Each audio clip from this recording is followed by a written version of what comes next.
Assalamualaikum. I am Nurul Syafiqah Nathasha Binti Zulkifly. I am from the EC6 Golf or the EC6G, and today I will be talking about my second social commentary video on social stratification. So our task is to discuss the similarities and or differences for two people who had contributed in a certain field of area. We were told to choose two people, and I have chosen Vincent Van Gogh and also Pablo Picasso. They are both painters and have made a significant contribution towards the art world. So before I start off, I would like to give a brief definition of social stratification. Social stratification refers to a system by which a society ranks categories of people in a hierarchy. It is perfectly clear that some groups have greater status, power, and wealth than other groups, and these differences are what led to social stratification. So now we would like to move on to the table of stratification. The first is form of stratification. For Vincent Van Gogh, he was in the social class of lower working class. Vincent Van Gogh was born in Zundert, Netherlands, where he was the second child out of 5 siblings, and his father was just a pastor of the Dutch Reformed Church in Holland. Meanwhile, for Pablo Picasso, I believe he is also the same. He is in the lower working class he is in the middle class for social class because he was born in Malaga, Spain, and his father was a painter, a professor of art, as well as a curator of a local museum. Next is the class consciousness, where I believe that both of them are proletariat. This is because both was in the working class and both were wage earners before they were famous. For false consciousness, I believe that Vincent Van Gogh was in the manifest destiny because basically it's because he was never really interested in art back in his younger years and had only started with art after he was a lot older, and even so he had no formal training and had just pursued art based on his interests after giving up on multiple careers as well as after working a lot of jobs. He had turned to art as a form of consolation. Meanwhile, for Pablo Picasso, he I believe is considered as a prodigy. This is because he had been exposed to art by his father ever since he was a child, and his father would tell him to draw him a lot of things, and as it progressed until at the age of 13, his skills had surpassed his father's. And at the age of 14, he had been accepted to Barcelona's prestigious art school because of his extraordinary skills. Next is the status. I believe for Vincent Van Gogh, he is achieved status. This is because he really had achieved his status. He was never really recognized for his works and only managed to sell one of his paintings while he was alive, which is the Red Vineyard. He had only achieved his status after his death, and that is why I believe he is achieved status. However, for Pablo Picasso, I believe he is ascribed status. This is because he had always been considered a child prodigy, and because the first art school he had gotten into was the Barcelona's prestigious School of Fine Arts. However, the school they only accept students several years his senior, which like basically people that are a lot older than him. However, his entrance exam was so extraordinary that he was given an exception, and he got admitted to the prestigious art school. However, he got bored of the school. He did not like the school's strictness and formality, so he began to skip classes. And on 2016, he moved to Madrid, where he attended the Royal Academy of San Fernando. However, the same thing happened. He became frustrated with his school's singular focus on classical subjects and techniques. So the reason why, in conclusion, the reason why I say that he is a scribe status is because he was, with his given extraordinary skills, he did not really have a hard time in achieving his status because his skills had already been polished and considered extraordinary for a person his age, and he could easily become famous even if he did not venture to the multiple different variety of art styles that he had contributed and introduced to the art world. Compared to Vincent Van Gogh, who had no formal training and was never really recognized throughout his whole lifetime and only recognized after his death. Next is prestige.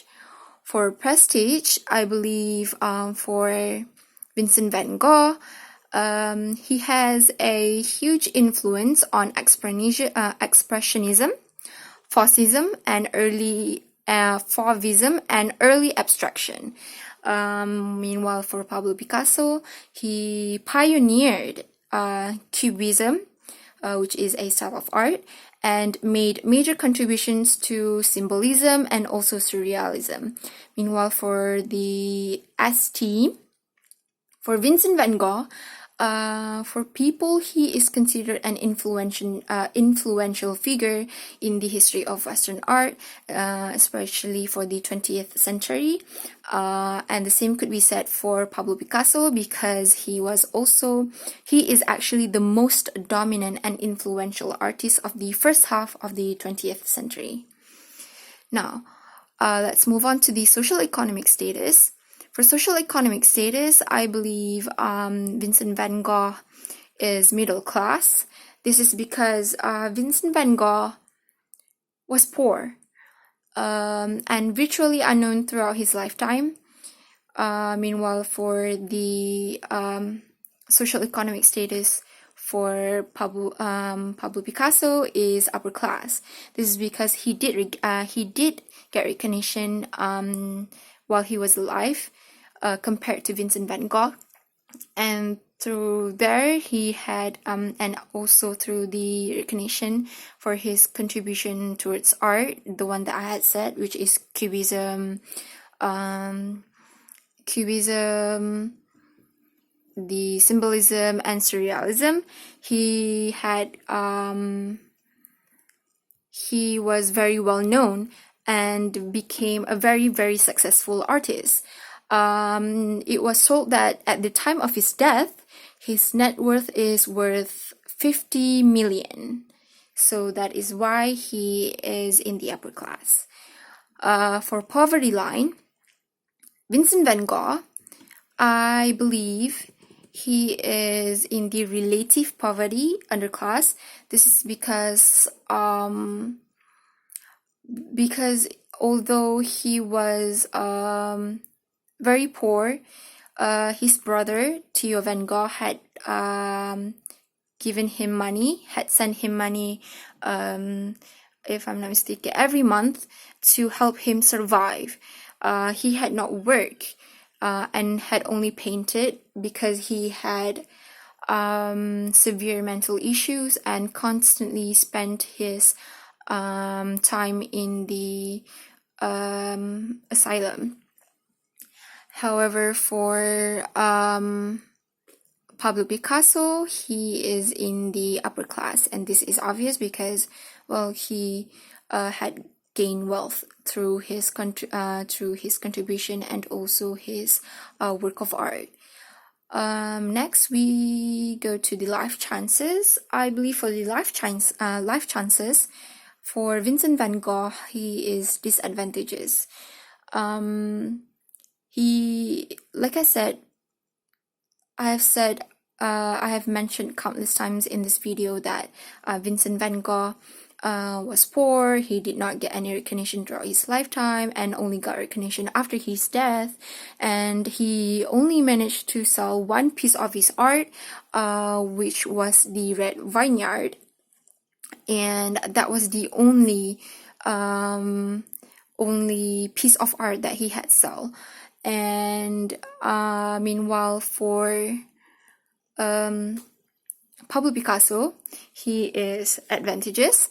This is because his career, when he had gotten recognition, his career lasted over 70 years, and he was said to be the most successful artist of the 20th century. So you can see the difference in there for Pablo Picasso and Vincent Van Gogh. Next is the social mobility. For social mobility, I believe that Vincent Van Gogh is horizontal mobility.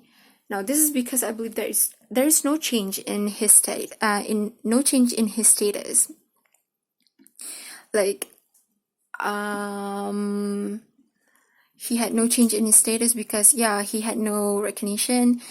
He stayed poor throughout his life. Meanwhile, for the life chances for the social mobility for Pablo Picasso is intergenerational mobility. This is because he had all of his works had given his wealth, and through there he had climbed his social ranking from the lower working class to the upper class. Next and last one is stratification. For stratification, I believe Vincent Van Gogh is open. Now, the reason why I say it is open is because I believe that if he was given the recognition while he was still alive, he would be successful as well. And he could be in the same level as Pablo Picasso, because obviously, since he is being recognized after his death, and was considered one of the most influential art figure in the 20th century, so obviously he would also get the same amount of recognition if he was still alive. If he would get the same amount of wealth and change in social ranks if he got recognition while he was still alive.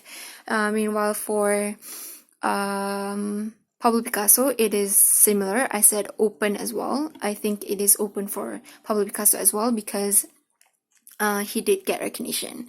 And that is all. But between these two, if I were to say who is the more admirable, I would say Vincent Van Gogh. This is because he struggled throughout his entire life. He struggled so much, and he even had no proper education for his art and only learned through observation and his very own. He ventured in art by his very own, and yet his works had left a significant impression towards the art world until today.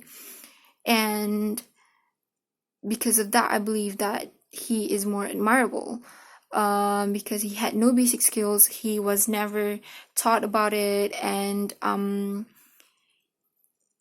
the most admirable thing that I believe about him is because through his art, he did not portray his art in a very negative way. Instead, he chose to cheer himself up by his art.